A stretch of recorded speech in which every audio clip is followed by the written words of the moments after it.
Ingin menonton drama-drama secara full durasi, kualitas terbaik, dan tentunya eksklusif? Join membership RCTI Layar Drama Indonesia. Dapatkan batch spesial.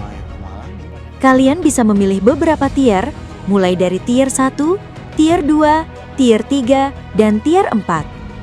Dapatkan fitur eksklusif di setiap tiernya. Join sekarang. Fuji geram dan mengultimatum netizen sebab ia merasa tak ada hati dengan selebgram asal Malaysia itu. Gak ada sarji-sarjian ya, sorry banget. Gak akan pernah dan gak akan terjadi.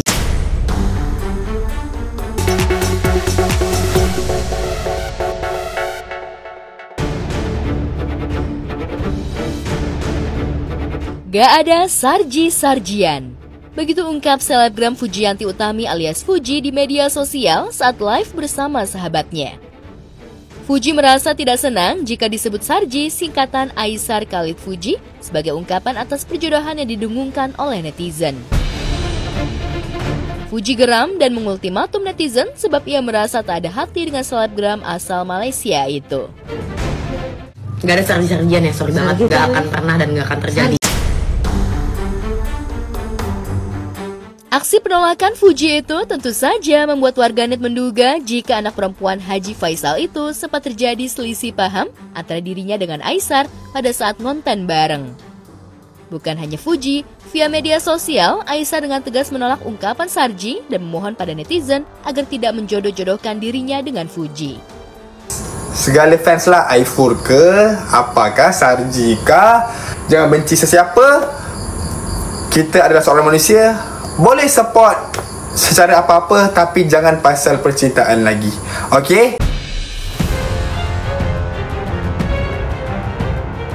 Baik Fuji maupun Aisar sama-sama memiliki alasan untuk menolak dijodoh-jodohkan netizen hingga muncul sebutan sarji. Maklum, Fuji yang terlihat lebih garang menolak bisa jadi karena kini sedang menjaga hati pada Verrell Bramasta yang disebutnya Mas Dewan.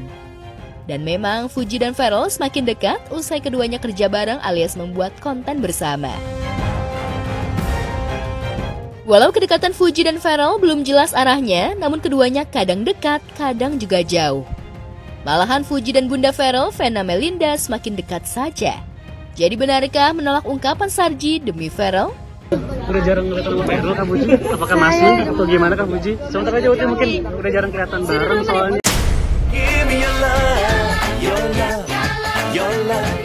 Sementara itu, Verrell Bramasta tengah berbagi kebahagiaan bersama dengan anak panti asuhan di kawasan Cibinong, Bogor.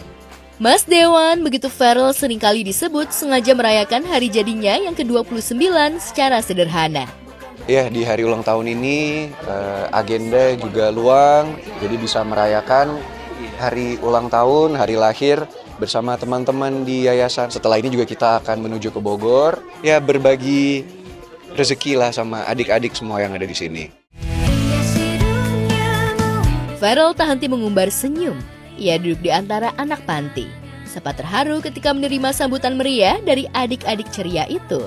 Usai bergembira bersama, Verrell yang ditemui mengungkapkan refleksi hati di pertambahan usianya itu. Nah, yang pasti umur itu hanyalah angka, karena sudah mendekati 30 udah sadar bahwa kan berapa banyak harta kekayaan atau popularitas yang bisa kita kumpulkan di dunia ini, tapi lebih bagaimana kita bisa berguna dan bermanfaat untuk banyak orang. Saya ingin sebanyak-banyaknya mendapatkan pahala untuk saya dan juga keluarga saya yang sudah mendidik saya dan menjadikan saya orang seperti saat ini. Verrell sadar jika ia sudah tak muda lagi, usianya kian bertambah namun ia masih sendiri. Walau tak ada yang memaksa, namun ia paham jika orang tuanya ingin ia menemukan jodohnya. Dan sekalipun ia kini makin sering dijodohkan dengan Fuji, namun pada kenyataannya masih saja sendiri. Lantas, apa yang akan dicari selain jodoh di usianya yang 1 tahun lagi genap 30 tahun itu? Di umur yang 29 ini, saya lihat dia makin banyak bersyukur. Karena saya bilang, nikmat Allah yang kita syukuri itulah hal yang paling indah. Hal itulah yang paling bahagia buat kita bahagia hidup di dunia.